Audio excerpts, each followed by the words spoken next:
Yon mga utol, magandang araw sa inyong lahat at welcome back dito sa loop natin. So ngayon, aabangan natin yung mga pang summer natin para sa training nila ng Herona Tarlac. So balik kinarga natin yung mga ibon natin sa training ni Boss Win sa WPR. So bali ngayon, ang kinarga lang natin tracing ibon dahil nawalan tayo ng isa nung training natin sa BBC sa Concepcion Tarlac. So hindi na nakauwi yung isang ibon natin, yung Blue Barhen, yung 12 feather.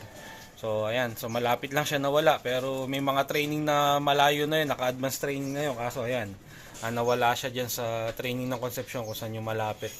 So buti isa lang yung nawala sa atin dun dahil naging mahirap yung pauwian natin nun. Apat na ibon lang yung umora sa atin, tapos yung siyam na ibon natin pa isa-isa yung naging uwi at late na sila nag-uwi. Pero yun, buti nga isa lang yung nawala sa atin. At ayan, ngayon training ulit natin yung mga ibon natin at ang release point nga ay Herona Tarlac. Pinawalan yung mga ibon sa release point. Medyo late na. 8:26 napawalan yung mga ibon sa release point. Mainit na yung panahon nung napawalan sila. Pero okay lang yan.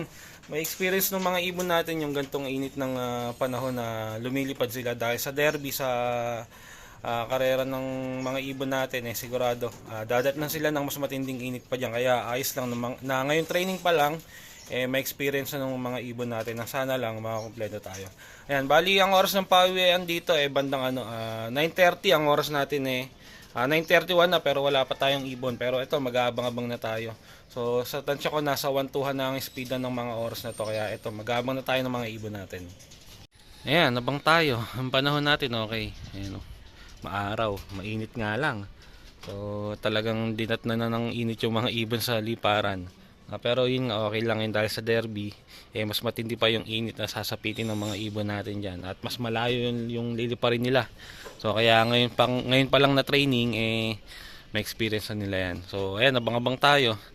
Ang oras natin 9:32. Nasa tansya ko niya, nasa 1-2 pa yung speedan. Ayan. So kaya ayan, sakto na yung oras na to para magabang.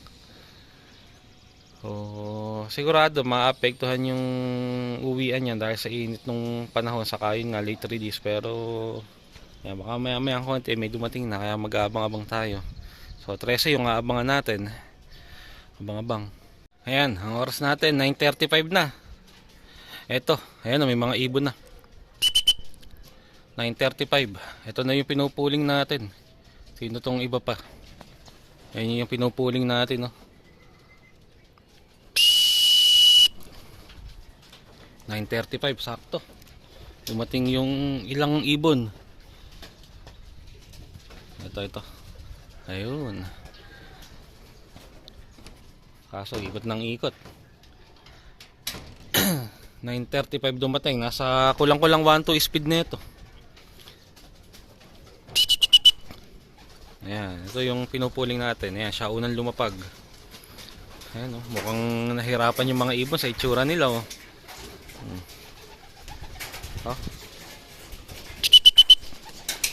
Ayan, apat yung first drop natin. 9:35 sila dumating. Ayun. Ayan, nainitan sila ngayon. Ayan sila. Ayun yung pinupuling natin Doon na siya dumiretso sa widowwood niya. So sarado na natin yung widowwood niya para makapagpahinga.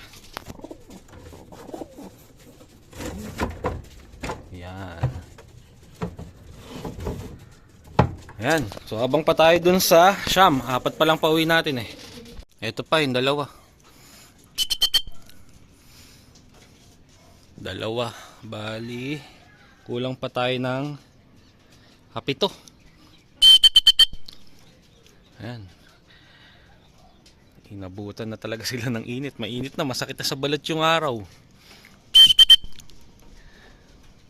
Ayan, dapat pasanay sila Ayan. Ayan, 2 BBC. Sila yung mga na-late natin nung training ng Herona Ayan, buti. Andyan sila ngayon Ayan, tama, puro sila nga ito. Pera lang dyan. Ayan, yan yung first bird natin ng Herona Tapos ang second bird natin wala pa. Ito. Parang fourth bird ata tayo ng Herona Ayan, yan yung dalawang maaga ng Herona. Yung dalawang umoras natin wala pa. yung tatlo na yan. Ayan, mga na-late yan nung... Ay, yung Herona nung Concepcion pala, nung Concepcion. Ayan, mga na-late yan nung Concepcion. Pero ngayong train ng Herona, eh, okay yung uwi nila. Itong dalawa na to, maganda uwi nito nung Concepcion Tarlac eh. Ayan, isa na yan. Kasi yun nga, yung first bird natin nung Concepcion. So, 2, 4, 5, 6, 6 na. Kulang pa tayo ng 7 pa. Ayan, ito. Pang, ano ba to? Pang 7? Pang 7 na to. Pang 7, tama. All bird. Pa isa-isa na yung naging uwi nila. Kanina, ang nagrupo sa atin, 4. Ito ngayon, ayan, isa-isa. Sila. Bali, 1, 2, 3, 4, 5, 6, 7. So, yung isa natin, kala mong galing ng karero. Pagod na pagod. Bukang-buka pakpak. Ayan, lugmok. So, ayan, sa init ng panahon niya, kaya ganyan. Hindi naman ganun kalayo yung linipad nila. 80 km lang yung nilipad nila ngayon. At 1 oras lang mahigit na liparan. Pero yun, yung epekto sa mga ibon nung panahon na sobrang init. Eh, talagang nahirapan din. So yun, abang-abang tayo. 7 na yung pauwi natin. Kulang na lang tayo ng 6 yung kulang natin. So, si Puti, ayan o. Talagang matibay si Puti. Nalalamangan pa niya yung ibang ibon natin. Eh, ibang ibon natin hanggang ngayon wala pa. Ayan. Pang ano natin to, pang 8. 5 na lang kulang natin. Grabe si Puti. Talagang mukhang aabot sa derby. Tuloy-tuloy na natin yung training talaga nito. Hindi na natin hihinto. Maganda naman yung nagiging uwi niya. Saka nakikita ko naman malakas naman yung ibon. Ayun, doon bumaba. Ayun si Puti. Ayun oh. Malakas pa si Puti. Ayan. Ayos. Daig pa niya nga talaga ibang ibon natin. Kaso doon bumaba sa taas. Yan, hayaan muna natin si Puti doon. Bababa din yan mamaya. So, 5 na lang kulang natin. Ayan, bumaba na si Puti. Matikas pa si Puti ngayon. Yung balahibo lang niya talaga di ko gusto. Kasi nga, madungis. Mukhang nahuli to nung bata eh. Tapos hinahawak-hawakan kaya yung balahibo niya madungis. Pinaliguan ko na yun nung nakaraan ng malatayon eh.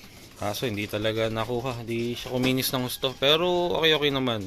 Kumpara nung unang beses siyang umuwi dito sa loob. Ayan. So ayos, andito na si Puti. 5 na lang, iabangan natin. Ito, ayan, may isa tayo pang siyam. Ayun yung BBC na barako. Ito din yung nalit nung nakaraan sa Concepcion. Ayan. Pasok na. Bigyan na, pasok. Ito yung asawa ni 12 Feather. Asawa niya yung nawala. So, kaya wala siyang asawa ngayon. Ayan, bali siyam na. 4 na lang kulang natin. Bilangin nga natin 3, 4, 5, 6, 7, 8, 9. So ayun, siyam na nga. Ang wala eh yung hendine, yung NH. Tapos isang NH din natin na hen. So 2. Sino pa ba yung iba? Sino pa? Hindi ko maisip kung sino iba ba. Sino nga ba? Yung magkapatid. Yung mag-nestmate din na NH. 4 na NH pa lang kulang natin. Iisa pa lang NH natin dito. Eri pa lang ang NH natin. Yung BBC natin, kumpleto na. Yung NH naman natin, 4 ang kulang. Ayan. Yung mag-nestmate na bata, yung 2 hen na checkered na NH. Yung naglilimlim doon, saka yung isang nakatira dito. Dito. Ayun, 4 ang kulang. Puro NH. Ayan, pang 10 natin. Ito yung isang NH natin na may itlog. 3 na lang kulang natin. 3 NH. Yung mag-nestmate na bata, saka yung isang checkered na, medyo madark na checkered na NH din. So, 3 na lang. Pang pumasok. Ayan, 3 na lang. Lalagay ako ng pang-south natin doon sa viewing. Dumating siya. So, ayan. Sana dumating na rin kaagad yung yung 3 pa. Abang-abang pa tayo sa 3. Ayan, nag-release muna ako ng mga pang north habang wala yung Yung tatlo. Yan. Lumilipad na lahat to kaso hindi pa tumatagal. Lipad, lipad, lipad, lipad, lipad. Ayun. Nasaan na iba? Nasaan na? Nawala agad yung iba. Medyo nag-groupings na yung iba. Ayun, ayan, nag-groupings na nga. Ayan sila oh. Ang silaw. Init. Ayan, ayun yung iba oh. Nag-groupings na kasi hindi pa tumatagal yan. Bababa din kaagad yan. At ang init. So kainitan natin sila pinawawalan. Para hindi sila magtangkang dumayo. Ayan, saka pinakakain muna natin sila bago natin pawalan. Para yung mga ibon tamad.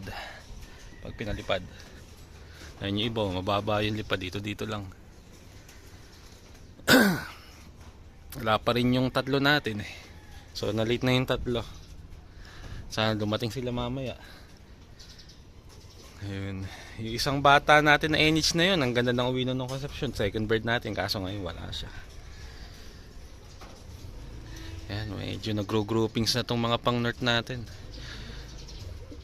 Ayan, medyo tumataas yung iba. Ayan yung iba, bababa no. Kasi nga mainit. Saka gupit yung mga pakpak niyan eh. Kaya medyo hirap sila sa paglipad. At dagdag pa nun, may mabibigat yung katawan nila. Kaya bumaba na. Ayun yung iba oh, tumataas-taas. Ayan, ito pa isa. Bababa na rin. Ito pa. Lahat naman sila groupings na kaso pag pababa na, ayun na, doon na nagkakawatak-watak. Ito yung matibay na tong grupo na to. Susunod niyan, dadayo na yan. Ayan, ang labo. Sila ako sa araw. Ayan o. Ayan. Halos papakinis na rin yung mga pang north natin. Late na rin nga kasi natin sila naturuan. Pero buti, walang nag-overfly. Kompleto pa rin yung 16 natin. Ayan, wala na yung marami. Nasaan na? Sana wag dumayo. Kainitan. Ayan, bumaba na yung iba dun. 2, 4, 5, 6. 6 yun nandun eh. Bali 10 yung magkakasama.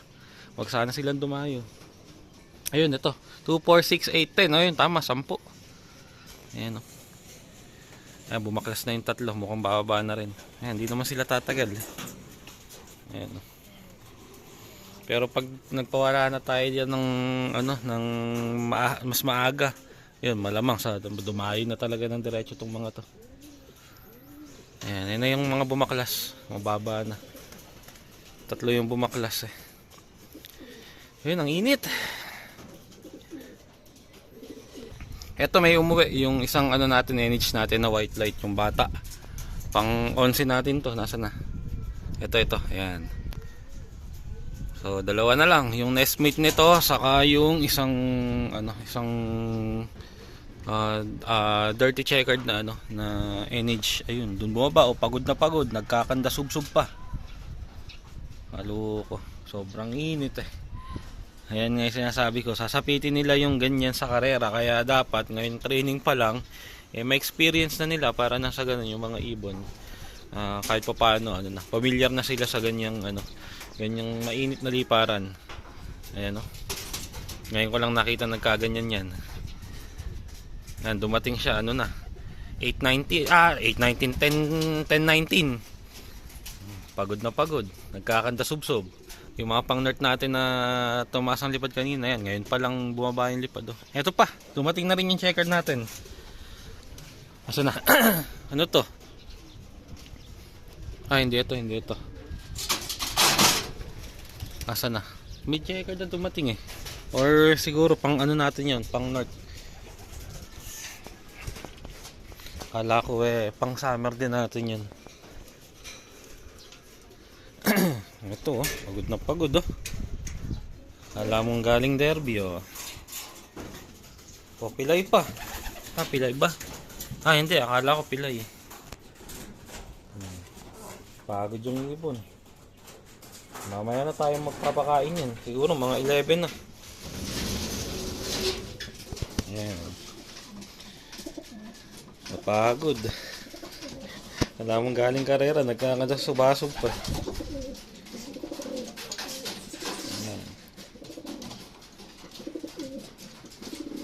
Halos 2 oras niya nilipad yung ano yung Herona Tarlac kasi pinawalan sila 8:26, so dumating 10:19, so kulang-kulang 2 oras niya nilipad yung Herona. Sa init nung panahon ba naman na yan talagang sasapitin niya yan, nagkakanda subsob. Yan, so dalawa na lang ang kulang natin, yung nestmate nitong natin, itong bagong dating, saka yung isang dirty checkered. Yun, abang-abang pa. Ayan, eto, may isa pa uwi. Sa atin to, sure ako. Ito nga, sa atin to. Rin na yung nestmate tong bata natin. Hindi. Yung pala to, yung dark checkered. Isang NH. Ayan, isa na lang kulang, yung checkered white light. Nasaan na? Sumabay, ito. Sumabay ba naman doon sa mga bata? Ayan, galing na ng south, sa likod na. Nabitbit na to ng grupo. Ayan, isa na lang. Ayan. Pasok na. Ayan, ang kulang na lang natin yung second bird natin ng Conception. Ganda ng uwi niya ng Conception, pero ngayong Herona wala siya. Gutom na yung mga ibon natin. Ayan, init na init yung mga ibon. Ayan. Yan yung isang ibon natin parang may diferensya sa pakpak. Mamaya nga check natin. Bukang-buka yung pakpak Bukang na-disgrasya pa ata. Bukang may sinabitan. So sana hindi. Sana napagod lang. Ayan. Sila yung dalawang bagong uwi. Yung isa ang salanta itong bata. Ayan. At ang kulang na lang natin yung nestmate niya. So ayan. Isa na lang. Abang-abang pa tayo dun sa isa. Sana dumating na yun. Huwag na sana siya magpa-late. Ayan, isa na lang ang kulang. Ayan, pinakain na natin yung mga ibon natin. Ayan, nagkakainan na sila. Pera lang doon sa dalawa. Ayun, salantang-salanta yung dalawang ibon natin. Lalo na to, itong checkered white light. Hindi ko alam kung ano nangyari sa kanya. Grabe yung nangyari sa ibon. Mukhang may diferensya pa yung pakpak niya. Baka may sinabitan to nung papauwi siya. Kasi isa na yun, talagang siguro stress na stress din. Sa init ba naman nung liparan nila, talaga ngayon nahirapan yung mga ibon. Pero yun nga, kagaya na sinabi ko, sasapitin nila yan sa derby kaya okay lang na ngayong training pa lang na-experience na nila yung ganyang pauwian, yung sobrang init. Para kahit pa paano yung mga ibon natin masanay na sila. So mas mahirap pa nga dyan yung sasapitin nila pagka nasa derby na sila. Kaya ngayon pa lang maranasan na nila, at ayan, gagawin natin i-recover natin yung mga ibon. So yung isa pala natin wala pa hanggang ngayon. So alas 11 na, pinakain na natin yung mga ibon. So kung uuwi yun, pakakainin ko na lang siya ng bukod. Ayan. Tapos isang ibon natin, pinakain ko na yung kanina pa. Ayan. So may inakay kasi ngayon yun. Malaki na yung inakay niya, kaya maaga ko siyang pinakakain. Ayan, tapos na kumain yung mga ibon natin. At hanggang dito na lang itong video natin mga utol. Balitaan ko na lang kayo kung sakaling iuwi isang ibon natin. At maraming salamat sa panonood.